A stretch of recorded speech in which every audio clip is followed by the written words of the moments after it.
Lower to the grave, tell you like it is to your face, she don't play. Aries chick down for it all, know that she a boss.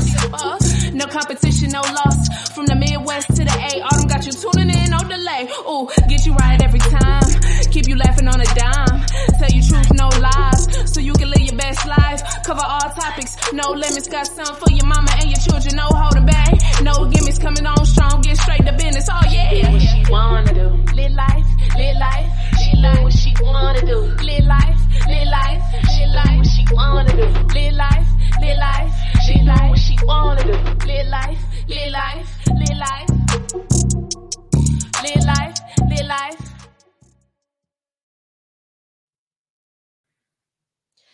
Hey, it's your girl Autumn, and I welcome you back to the Lit Life Podcast, where I encourage you to live your life autonomously. What's going on? I have a special guest today. Happy Juneteenth, my niggas. It is what it is. We're gonna take this Juneteenth. I hope everybody is off. If you're not off for Juneteenth, I hope that you took off. Like, I know I was taking off for Juneteenth like a couple of years ago, and I'll go into that in a minute, but hopefully y'all took the day off and can just enjoy your black ass holiday. But I have a special guest in the building. I want to welcome back Countryboi from the One Mic History podcast, and I can't remember which one. Is this it?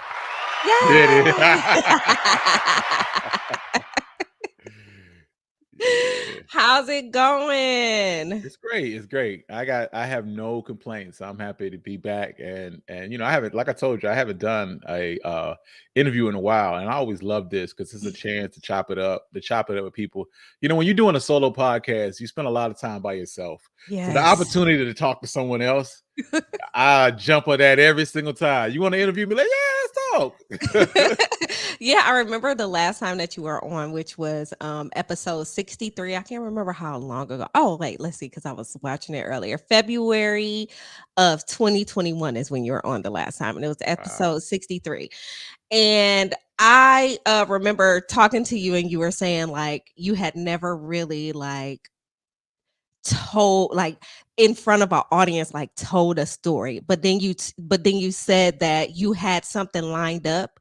Yeah. After that, then you were like, oh, this kind of prepared me for it. So how did it go? Do you remember? Oh, wow. Yeah, I had the Intelligence Speech Conference. It was like right after that. I want to say it was like that March, and that I went and had the Intelligence Speech Conference, and it went really well. Even though if I was to go back and listen to it, I probably would be disappointed. I'm always like disappointed with my old work, because in our field, it's like it's a continuous growth process. I think I'm continuously making better and better content, and so to go back and listen to the stuff I did even a year ago, it's like you'd be like, oh, wow, I sound like that. That's me. That's me. That can't be me. Wait, the first thing when I was listening, because when I have guests on the show, when I have returning guests on the show, I always go back and listen to or watch the last episode that we did. Mm-hmm. So when I went back to listen to it, I'm like, I was just telling Jay, she said hi, by the way. I was just telling Jay, I'm like, I'm just sitting here listening to this podcast and realized that I was talking into the microphone, but it wasn't picking up through the microphone. It was picking up through just the computer. And when I tell you, when that happens, it doesn't sound bad, but it sounds horrible to me, because I know that I have a microphone and it sounds different when you're talking to the microphone. So it's a stuff like that just like irks me when I just like go back to listen to stuff. For me, I feel like I found my voice, especially with season 3. Like, I feel like the work that I've done in season 3 is just immeasurably better than the previous seasons, and to the point, and I don't know if you've seen this, but I've gone back and done and redone old episodes just because I didn't like the way they sounded, and I thought that I could do them better. I mean, because I know a lot of people are like, hey, they're big on that growth. Like, it shows growth. Nah, nigga, that's not growth. That's trash. Don't nobody. So do you delete them? Do you delete the old ones then, or do you? Well, what I've started doing, because a lot of people state that there's no reason to go back and redo old episodes because nobody's going to listen to those things. So what I start doing is like telling you, I remastered this. This is better. This is new. Listen to it. This is a bonus. This is a bonus for y'all. So I've been re-releasing old episodes. It's been a slow process. So I typically don't delete the old ones, and I just give you the new. And Right. sometimes the content is different too. Like when I did the Tulsa one, the Tulsa Massacre episode is a lot shorter than what I put out from the previous time. It's only 38 minutes, but it's better. It's better. It's a worthy listen. Yeah. Yeah. Okay. Well, I don't think I don't know if I've ever heard of anyone like really doing that, but that's awesome. I know that I did an episode about seasonal was it like seasonal loneliness or something like that, and then I did it again during the pandemic Oh, and said now, because you may or like you like Christmas and the holidays and stuff come along or around and you're by yourself, but now it's totally different because it's a pandemic and you have to be by yourself, like, right, right, so right. so I've done things like that, but that's interesting that you would do it that way. But that's cool though. I mean, you'll get the listens still and you'll Yeah. find more things, just like you said, the content may be a little bit different, so you'll have different more to say and more to give to the people, so that's awesome. So I and nobody knows this yet. You the only person know in me. But Exclusive. yeah, this is cool. But I redid the Juneteenth episode. So I do have an episode coming out that I redone for Juneteenth. And when I created the Juneteenth episode was a year ago. This was before it became a federal holiday. So there is Mhm. kind of sort of new information.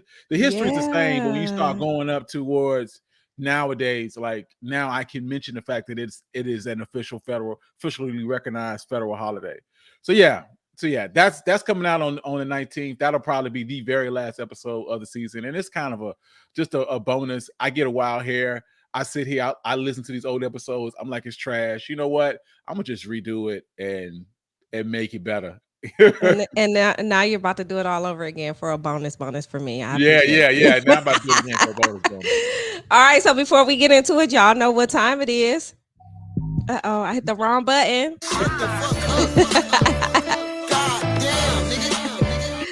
It's everybody's favorite part of the show. It's the Shut the Fuck Up Award. And baby, we have had Ooh. so many people and so many things that we could tell shut the fuck up to.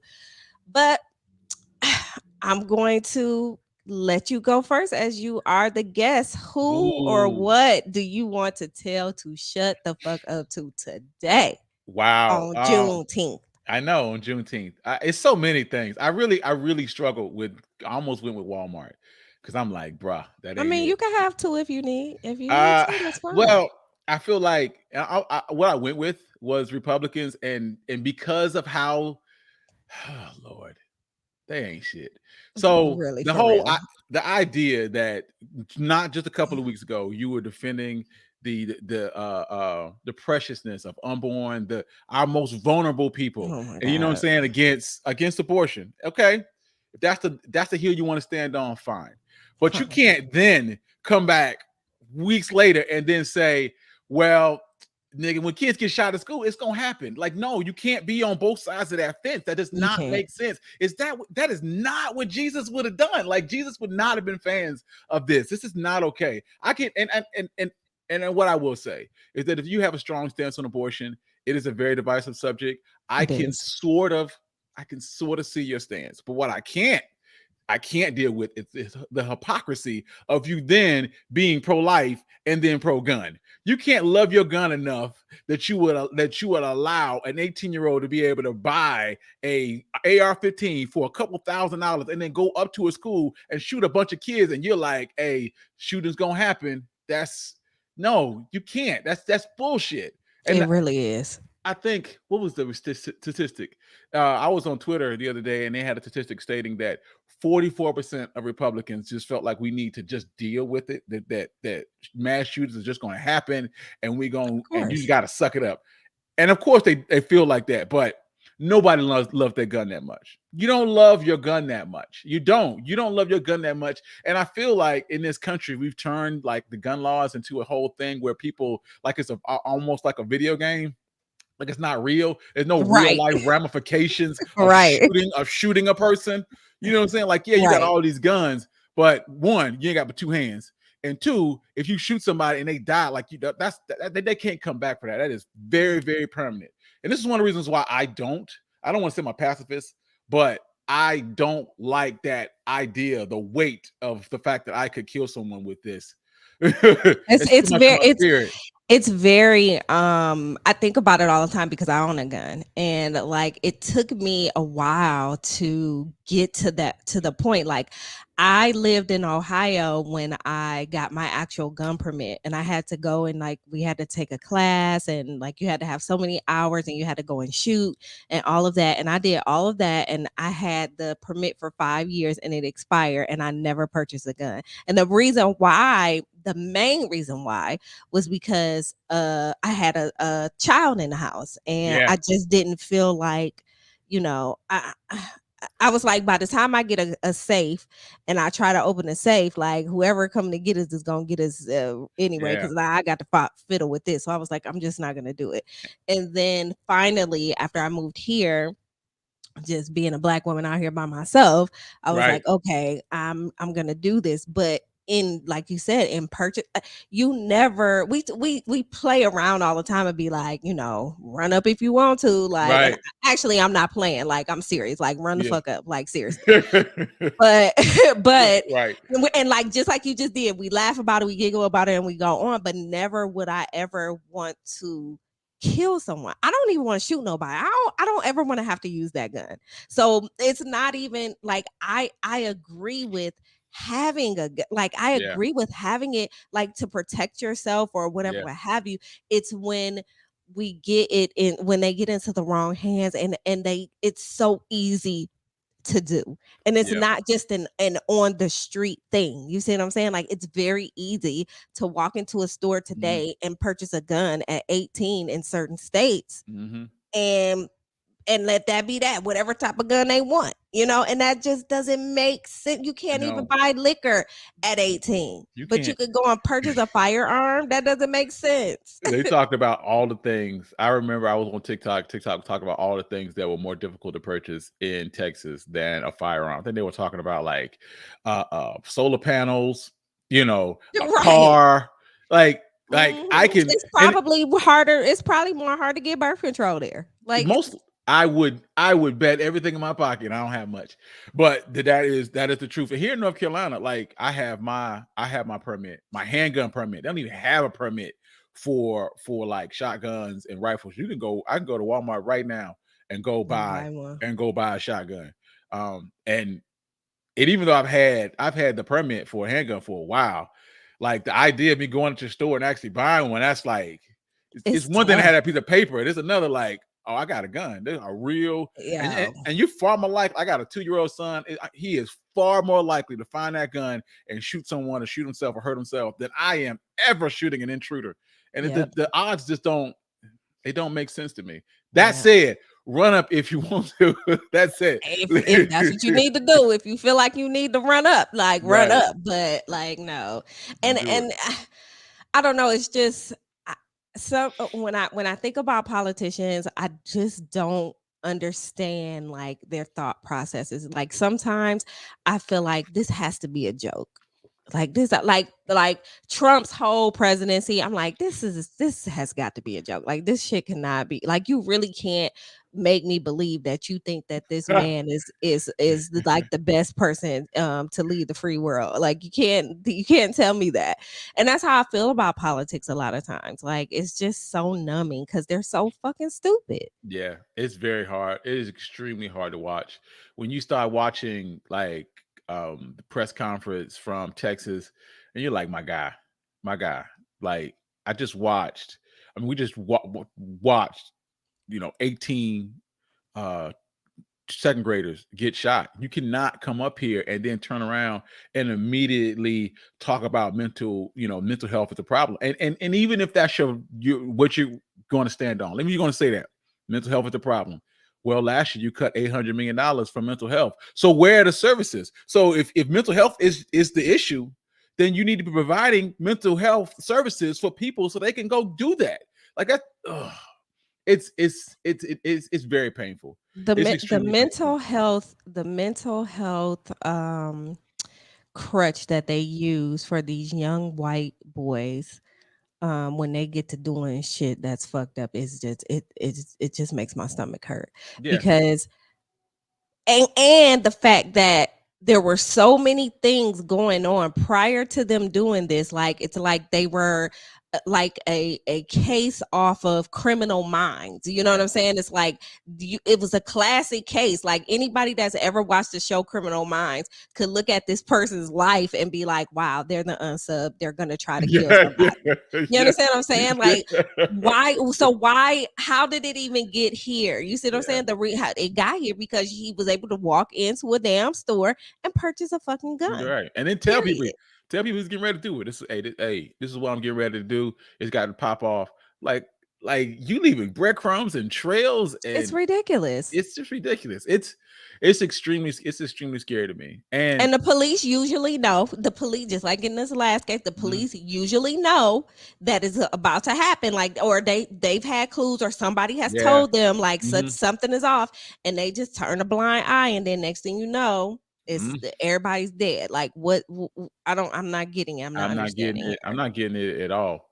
I'm not getting it at all. But I know what, my wife's a teacher, and there's no scenario where she carries a handgun. Like, these are the same people that you don't want to teach, that you don't feel are qualified to teach Black history, critical race theory. But now you want them to carry a loaded firearm. Like, how did And that math and ain't what mathing? happens? And what happens when the police have to come to the school for some reason and they see a black man walking around with a handgun? Like, there's no good situation here. Come on, That's no, that's no, you dumb. are. That teacher is far more likely to get in an argument with some Black student and shoot them at school, or have one of those crazy kids get their gun and shoot people, than he ever is to stop some random shooter. Like, you cannot harden the school by arming teachers. The teachers that want a gun at school are exactly the same motherfuckers you don't want to have a gun at school. Period. Like, it's just it's Yeah, dumb. it's So horrible. yes, all of they dumbass to shut the fuck up. I agree. My shut the fuck up. That was good. My shut the fuck up award. I don't really know who this guy is. He's on Twitter, Joe Talk Show. I guess he's famous. He has a check mark. I don't know who the fuck he is, but I guess he maybe is a sports talk show. I don't know. He tweeted out, what was this on May 28th? Kaepernick is trending. I don't care why. He's still a multimillionaire baby who can't play football at a high level anymore. He has done so much to hurt the unity in this country, and those on the complicit left keep holding him up on high. Bizarre world. My tweet back to him was, you care. There wouldn't be a tweet if you didn't. Shut the fuck up. Like, Yeah. shut the fuck up. Yeah. You just sat up here and you crafted this whole tweet and started it out by saying, he's trending, but I don't care. Bro, clearly you care. Clearly there's something in your heart that you needed to say whatever you had to say and talk down about Kaepernick. Mind your fucking business and keep scrolling. You But couldn't do that because you care. I never understood Republicans' whole fascination with, it's like they're stuck on repeat, and they get like a Black person or a person that they don't like stuck in their brain, and then Mhm. like anytime they see them or something happens, it's like, I remember now, I'm supposed to hate Mhm. this guy. What the hell has Kaepernick done to you in the last 5-6 Literally years? nothing. Literally nothing. Nothing. Like, do you still holding that? Like, what do you care? What are you doing? I went Literally to his page, nothing. by the way. Ooh wee, that page is, that's a He's a lot of crazy. mess. Yeah, he a mess. Okay. Did you see it at the top? It says living MLK's dream. Me, MLK, you would not be friends. Yo, He would not like no, you. I didn't even click through. I didn't even click I through went to that his far. page. I had to see it. I had to see it for myself. And now I'm like, I wish I hadn't. Like how, like I just, and you're right. Like they get people stuck just like Hillary Clinton. Like Mhm. they still can't let these emails go. And I'm just like, bro, your president was literally caught on a recording trying to find extra votes. Like, Right. can you Right. please focus on the matter at Right. hand? Like, why are you still talking about people that you quote unquote don't care about, that quote unquote don't matter? That just doesn't make any sense to me. Yeah, it's like it's about a laundry list of people that as soon as they even that name come up, they're like, fuck them. You know, Right. AOC, Nancy Pelosi, Yep. Biden, Hillary Clinton. Anytime them names come up, Stacey Abrams. Stacey Abrams, they like automatically like it elicits a negative response. And if you were to ask them, like, hey, what specifically about AOC don't you like? They're like, I don't They fucking know. can't say they can't They say can't say because they shit. don't know shit. It's just a talking point. They just be like Nancy Pelosi, AOC, Stacey Abrams working together to bring down the new Green Deal. Like, stop it. Stop it. You're Like just throwing words together, for no reason. for no reason. On that note, so we always get I love to shut the fuck up. It's like such a good like icebreaker too. You know what I'm saying? You Yeah. feel a little, a little better. I don't know if people know, but I still get nervous before I record, just a little bit, like all the way up until I hit the record. So Yeah. it gives me a chance for me to just be myself for a minute. So, anyways, welcome back to the show. I'm so glad you're here. My first thought was, when I was thinking, I'm like, Juneteenth falls on the weekend this year. I'm like, I am going to reach out to see if he'll come and tell the story of Juneteenth, because again, in the past couple of years, Juneteenth has become a It's a deal, thing. right? Yeah, it's a It's thing. become a big deal.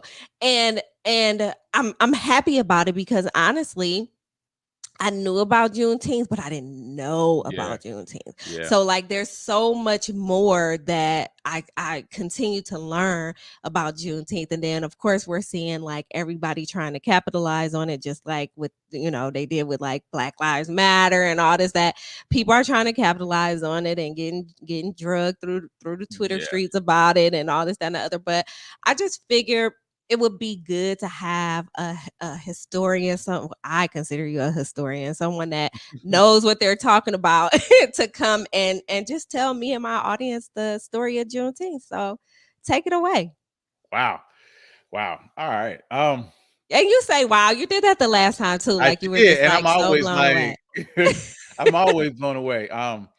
So what happened is during the Civil War, there was, of course, we know Civil War was mostly about slavery, and in the early days of the Civil War, there was a struggle as to um, how to address it, or what we were going to do, because Lincoln wanted to fight. He wanted to fight the Civil War without directly addressing slavery or without freeing a single slave. His plan was to preserve the Union, and black folks be damned. Like, y'all you ain't gonna make it. Right, right. So and after a few years of that, he came up with the idea of compensated emancipation. Compensated emancipation is basically the idea that slave owners would be compensated for their slaves, and then the slaves would be shipped out of the country, most likely to the Caribbean, Western Africa, South America. We don't give a damn where you go. You just can't stay So here. they brought us over, and then they was trying to send us Yeah, back. he was going to send us Okay. back. Lincoln was not. He wasn't a savior. He wasn't a savior. He was here to preserve the Union, and he honestly didn't think. He felt like black people and bringing slaves over here was the worst thing that ever happened to white people. So his plan was, it's just to get rid of us, and then that would fix all our problems. But Mhm. slave owners were like, get the hell out of my face with that shit. So Right, they would right. never, at no point were they actually compensated. The only place where that was actually compensated for their slaves was Washington D.C. Okay. Anyway, fast forward to middle of 1862. 1862, he came up with the preliminary Emancipation Proclamation. Basically, what this said is that any slave that was in the Confederacy after January 1st, 1863, would be henceforth and would forever be free. But if you came back into the Union before that date, you could keep your slaves. So as we know, the Confederacy was like, in one, they thought they were going to win. So the Confederacy was like, go fuck yourself. Basically, Right. they were like, Right. we're not going to do that. So in January 1st, 1863, Emancipation Proclamation happened. Black leaders, they were excited. Here's the problem. There was the language of the Emancipation Proclamation sucked, because basically what it said is that only states within the Confederacy were applicable to this deal. So that meant Yeah. that any state that was the border states, 4 border states, any state that was in Union control, that had that was in the Union that had slaves, they could keep them. And any state that was in Union control, or place that was in Union control that had slaves, they could keep theirs. So that meant 500,000 Black people were still in slavery after the Emancipation Proclamation. Mm-hmm. Anyway, fast forward a little bit further. So during this time, Texas was a last bastion of slavery. They felt as though, because they didn't really see very much fighting, and it wasn't a huge Union presence. So a lot of slave owners moved to Texas because they felt like Texas was a slave stronghold. You know? Still to this day. Yeah, right. It was Texas. Texas ain't never Hey, been shit. They shit, always right? been foul. God damn, man. Ugh. So during this time, a lot of slave owners had to decide what they were going to do with their slaves. So they had decided they were going to just wait for the Union Army to show up before they would free their slaves. So if you were in the Confederacy and you heard about the Emancipation Proclamation, you could not leave. If you left, you would end up at the end of a rope. Mm-hmm. So Mm-hmm. they had to wait till the Union Army showed up. Fast forward to, I think it's 1865. I think it was near the end. I think it was near the end of the Civil War. It's around 1865. June 19th. Right.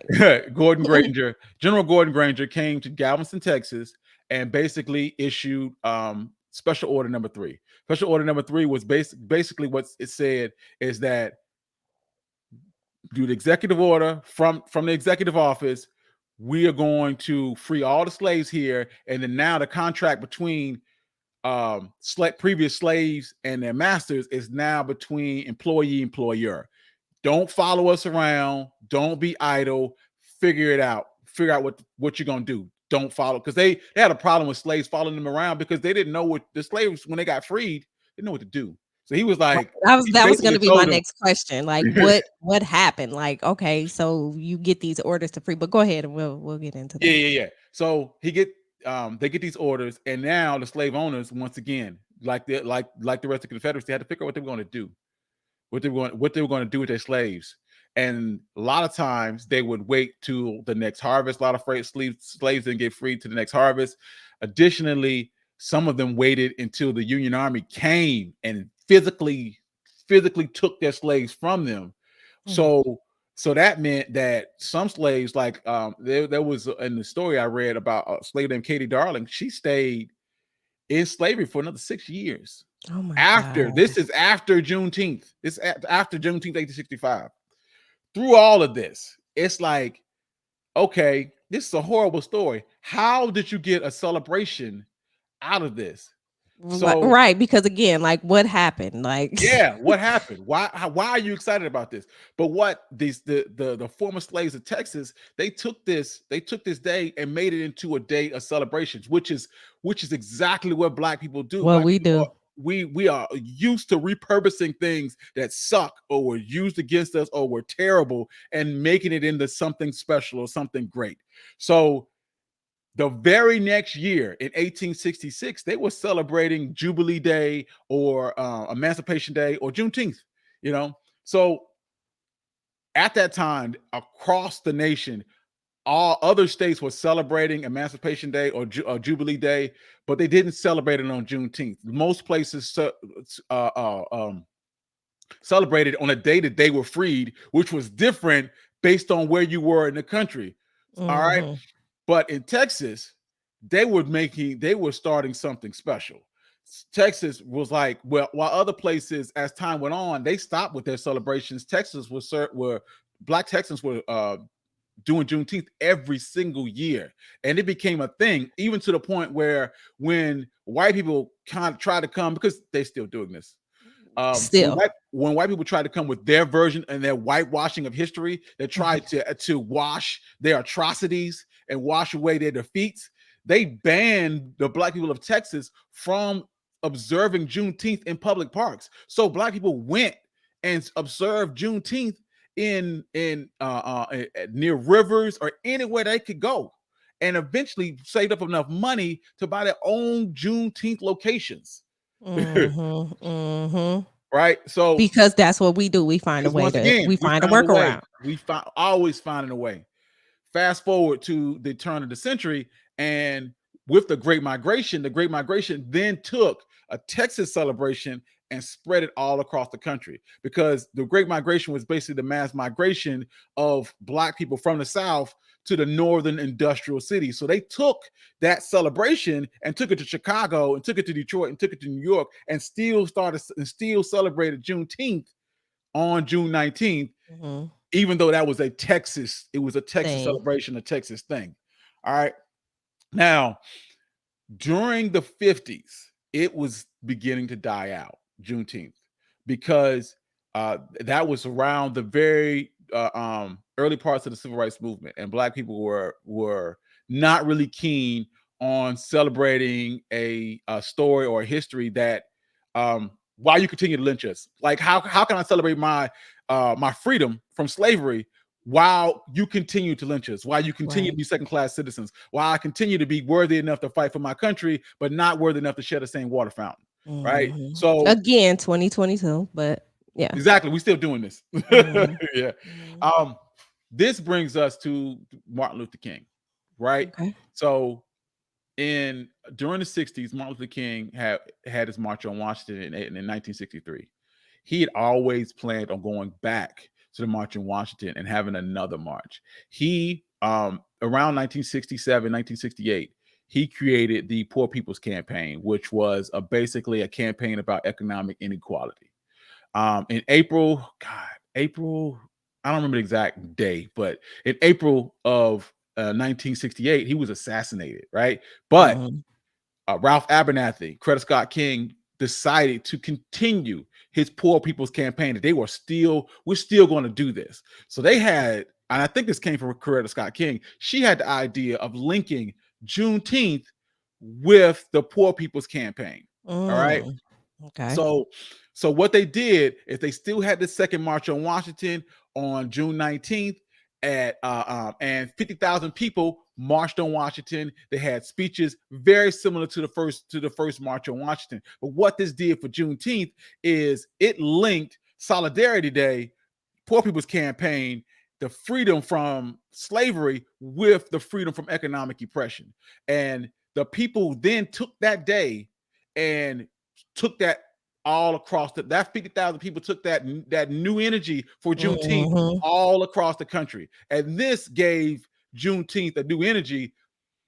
Not long after that, I think in 1979, Texas started observing Juneteenth as a state observance. And not long after that, 14 other states started observing Juneteenth as a national observance. And of course, at that time, the federal holiday, matter of fact, at that time, I didn't even know Juneteenth was a thing. It wasn't until, for me, very, very recently that I became aware that Juneteenth, I was like, what is this? This sounds African. I don't know what that is. Right. They made it like that.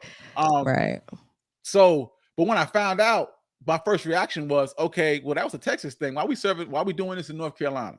Like that was my general idea at the time. Now, this takes us to around 2020 rallies, the marches that put a brand new idea, brand new spin on Juneteenth. And now Juneteenth, that was sort of a Texas thing. Like, we didn't really celebrate that here. I was aware of it, but that's not really. It's like Kwanzaa. Like, I'm aware of it, but we ain't doing that here. That's not right. That's not what we do. Right. Yeah, that's not what we do. But once again, Black people took that idea of Juneteenth and made it a day of celebration. This is for us. This is what we do. We Yeah. celebrating all. If one of us ain't free, ain't none of us free. And this is basically what Period. that is. That was basically us saying we celebrating everybody's freedom on that particular day, which is Juneteenth. This led to us that passion for that new holiday. I know a lot of people were like, I don't know why Juneteenth, why you made June. That's not what we asked for. I, for one, am happy that it became a holiday because I wanted them to every single year for you to remember the atrocities and what you did to us. You know what I'm saying? You In cannot your say face. it right in your face. Every single year, I'm gonna tell you the story of Juneteenth about how y'all ain't shit. Period. I Right? said I would listen, just like you, and it's just so many things that goes into this. Just like you said, like we take things and we take the worst things and we make it our own. Just like we took the N word, and that's Mhm, just mhm. it just is what it is. It's my favorite word, so I'm going to nigga it up every Yeah. Juneteenth. Mhm. That's just what it's going to be for me. And like I was saying earlier, like a couple of it's probably been maybe like 2 or 3 years ago, I was like, I'm not working on Juneteenth. I'm not doing it. I'm taking Right. Juneteenth off. I don't care what if I have to call off whatever it is that I have to get this day off. I'm taking it off when I Right. finally like heard about it and like knew like when I started seeing the seeing it being brought forth again and Yeah. understanding what it is and why we celebrate it. Right. And again, just like you said, like y'all gonna see this. Y'all gonna see all this black ass shit. Yeah. Y'all are gonna have to see. You just Yeah. have to deal. Yep. You just and you're gonna get the day off too if they what I'm saying, like since they passed it as a federal holiday or however the holiday is, and people each job or whatever is doing whatever that they're doing. It didn't matter to me because I wasn't working on Juneteenth. That's Right. just You're I'm gonna have just to just not be doing it. mad. Yeah, you're gonna have to just be mad. Like I'm not doing I don't care it. what's going on. I'm not answering no emails. I'm not answering Yeah. no texts. I'm not doing any of that. And I'm going to enjoy it just like y'all expect us to enjoy 4th of July. Right. Right. Exactly. And one of the things once again that I love about Juneteenth is that those celebrations were basically like the celebration of Juneteenth is like the blackest thing ever. Like even newspapers dating back to the 1800s talked about the serving of food, the sharing of food, the cookouts that they used to have, and the celebration. It were parties. It was basically a party and a cookout. And I was like, that's exactly what we do. That's what we do. Exactly. I'm surprised they weren't playing spades. Right. They probably were. Hell, Yeah, ain't they no probably telling. Dominoes and were. everything. It ain't no telling. Baby, go up there and entertain the folks. Do the dance you do. It was Right. all type of stuff going on. I'm sure. That I mean, and it's an amazing story. It brings me chills because again, like we continue to ask ourselves, and the people around us continue to ask themselves, like, are we really free? And Right. that's why I asked, what did they do when they said, okay, you're free? Wow, it sucked. It sucked for a lot of people, and this is where you kind of get into that whole 40 acres and a mule thing, Mm-hmm. because a lot because a lot of slaves were following around the Union Army, and they're like, "Yo, we don't have the provisions, we don't have the ability," and they kind of held some of the same notions, like I don't want to be around your ass either, right? Mm-hmm. So what they would do is give you land that they had acquired the um from the plantation. So Mm-hmm. during the war, they would come through and acquire this land from the slave owners. This ain't yours no more. And then sometimes it would give that land to the slaves and be like, yo, this your land now. Till it. Hey, have a good time. Feed yourself. Don't follow me. You know what I'm saying? And the problem with that is that they didn't legally own it. Like that works when you're contraband during war, but after the war, it's like, hey, who owns this land now? Do you have to purchase it? What ended up happening is God, I keep messing up his name. I think it's Johnson. Because it's two presidents. It's Andrew Jackson and it's Andrew Johnson. And I be messing their names up Messing them up. every single time. It's one of them white men. Yeah, it's one of them white men. I'm sure it's Johnson. Andrew Johnson, who was the president after Lincoln died, who was a fucking piece of shit. Probably one of the at least top 5 worst presidents ever. Basically, what he did is he said that any land that we gave to slaves will go back to their original owner. So you could have had that land. You've been living good. I got a whole house. We doing fine. We living all right. I don't need you. You get that land right back to those previous landowners. And what this did is for slave owners, because after during Reconstruction, after the Civil War, they were down bad. The South was down bad. Their king crop was cotton and slaves, and they really didn't have either one. Like they're not about to get out there and till them goddamn fields. Like I lost all of my labor, right? So I need a cheap labor force to replace the slaves that I lost. And what can't happen is if you got your own, then you don't need me. So if I take this land away from you, now you're beholden to me, and the contract that we have that was previously between slave owner and master is now employer employee. But you down bad because you live here. You live here. You're pretty much in the same position you were before. So a lot of those previous slaves, and one, they didn't know any better. Where were you going to go? You've been here your whole life, right? Again, it's like imprisonment, right? Like when people are in jail for too long and they get out and they have no idea what to do, so they do whatever they need to do to go back. So that's why I asked, like, did it end up really being that employee-employer thing where they just stayed, or they went back a lot of them stayed. So it sucked. But to that point, that's what you got with the Great Migration. This is one of the awesome things about the Great Migration. And because of the turn of the century, there was this thing called the New Negro movement, which was basically a change in mindset from that slavery, mindset where I'm beholden to someone else to I'm beholden to myself, and I'm going to do better for my family. And we're not going to stay here. You're not going to keep whipping my ass. And this what led to Black people moving and migrating in mass, because at the time there was 6 million Black people in the South, and 1.5 million of them by 1930 had moved to industrialized cities. And granted, it sucked in Chicago. You were still beholden to racism.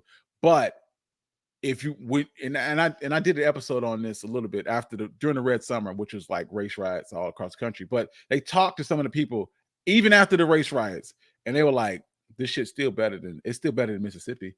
This shit Bill's still better than Alabama. As bad as it is here, this ain't the Delta. It ain't Mississippi. This ain't the worst, right? Yeah, this ain't the worst. And this, once again, and a lot of people ask me, like, why do you do this? Why do you do history? And what do you want people to take away from this? And I was like, this is a story of perseverance. It's always a story of perseverance. I was on Twitter earlier, and they were talking about how we're always demonized. We're always made to be the monster in this story. Like in this story, we're constantly made out to be the boogeyman. The person that's coming to take all of your things. The color Black is demonic to everything and everybody. White is pure. Black is just the most horrible thing in the world. Exactly. And so in this story where we're demonized, but what ends up happening is we never end up showing up. We're the thing around the corner, and the Black folks never actually show up. We just continue living our lives and continue persevering through your bullshit. In this particular story, the actual monster is them. Like they don't see that shit. That's my whole point. Going back to earlier, like talking about Trump, like how do y'all look at this man and not see a monster? You see what I'm saying? Like you guys are monsters. You're the bad person here, and you're so blinded. You're so like, it's like this white sheet hell over your face, right. That's blinding you. You can't see, and it doesn't make sense to me. Like I can't grasp the thought of their thought processes that at time. that At cognitive times, dissonance it's is ridiculous. built into who they are. The fact that you can, like, because we talked about this a little bit earlier with the whole gun law, gun control Mhm. and abortion. That dissonance, that ability to not see the dichotomy, that stuff extends to racism. They don't even see the error of their ways. When Mitch McConnell was like, nobody was alive for slavery. Even if you don't talk about slavery, the atrocities that you have done to Black people since the end of slavery, still, They still, still stand strong.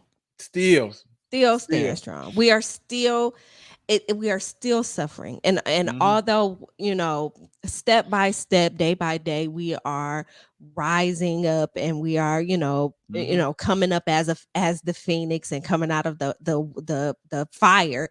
We shouldn't have to be doing that.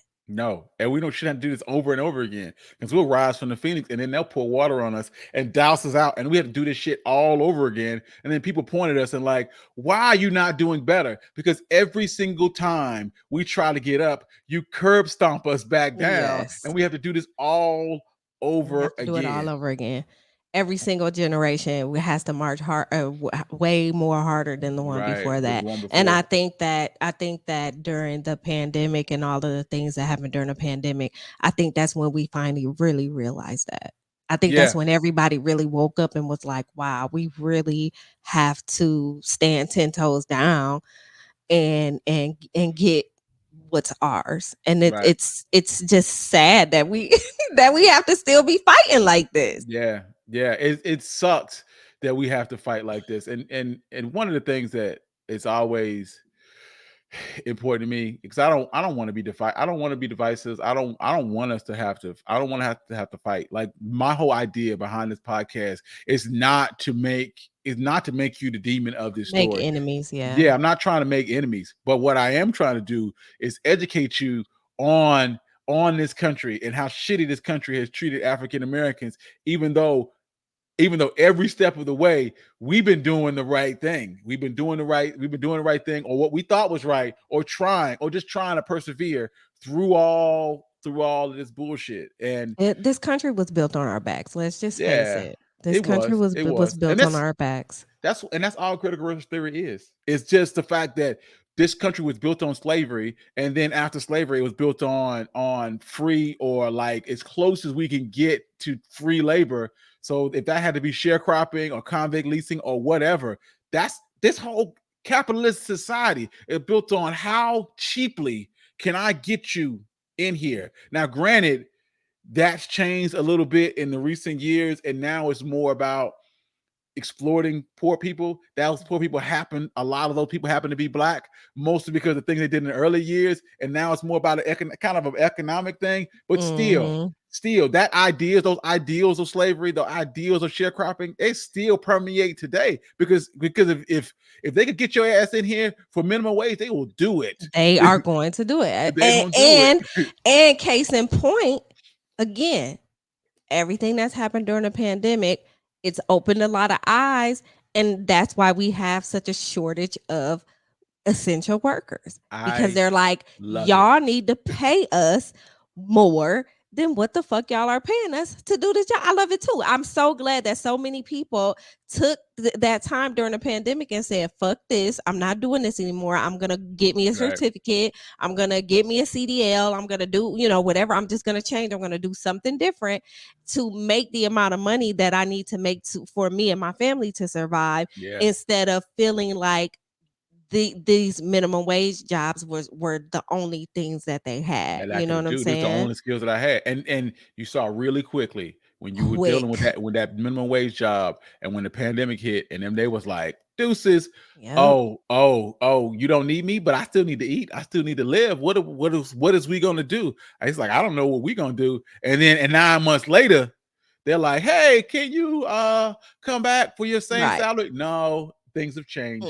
And there's people that now they are offering more than minimum wage. It still ain't Mm, enough. They're no, offering more than minimum wage, or they will say up to I hate X that. amount of money. It's just crazy, I but hate that up to you either paying me, like if you put that on the sign and say $20 an hour, I want the whole I'm 20. gonna need Don't that up whole to 20. don't up to me. Right. I'm gonna need all that. I'm gonna need every bit. Well, I appreciate you taking your time out today and coming and telling my audience about Juneteenth. This has been just as special as the last time. Again, I think you are doing such a great thing with your podcast, and it would be it would not be right if I just didn't give you your flowers now and let you know, like you're like, that podcast is amazing. I love it. I have told plenty of people about it. Anytime I see it, I try to retweet it, because I think it's essential, and I think that it can and will help people to understand um, why we are where we are today as a Right. people. And in Right. order to do that, we have to understand the history and the trials and tribulations that came, and how we were able to rise up to have something like a Juneteenth and turn it Right. into some black ass, Right. blackety black, a nigga celebration. Cause like these are the things we need these days, right? Yes, absolutely, absolutely, and I love it. I love it that it's supremely black, and I got to talk at my job. I did a talk at my job about Juneteenth Oh, and Black History Month, and I'm like, nice. yeah. And you know what? Out of all the stories, these are the easy ones. Yeah, Yeah. Juneteenth is blackety black, but it's like I can gloss over like all the lynchings and stuff. Right. like let me come in and tell the story of Emmett Till and see how you feel the next day. Right. How are you feeling today, sir? Yeah, how you Right. feeling today now?